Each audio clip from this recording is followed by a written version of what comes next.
তোমরা অনেক দিন থেকেই বলছিলে যে দিদি তোমার নেইলের জায়গাটা একটু দেখতে চাই, তো আজকে তোমাদেরকে আমার নেইল যেখানে থাকে সেই জায়গাটা একটুখানি দেখাতে নিয়ে এসেছি।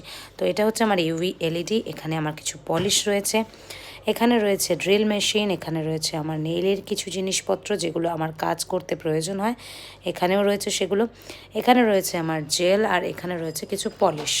এই পলিশগুলো ছাড়াও আরও পলিশ রয়েছে, এখানেও এগুলো পলিশই। তো এই ছাড়াও পলিশগুলো যেগুলো রয়েছে সেগুলো অন্য একটা ড্রয়ারে থাকে। আর রয়েছে কিছু গ্লিটার আর কিছু খুচকাচ দরকারি জিনিসপত্র। এরপরে নিয়ে আসি এই ড্রয়ারে, এই ড্রয়ারেও আমার নেইলের সমস্ত দরকারি জিনিসপত্র থাকে, দেখতেই পাচ্ছ। আর এই যে আমি এখন নিয়ে বসেছি র চা একটু আদা দিয়ে, কারণ আমি এই টাইমে মোটামুটি একটু গ্রিন টি খাই, কিন্তু আজকে আমার গলাটা দুদিন থেকে খুবই খারাপ, তো তোমরা জানিও কী করলে আমার গলাটা ঠিক হতে পারে। আর আমি এখন খাচ্ছি আদা দিয়ে একটু চা।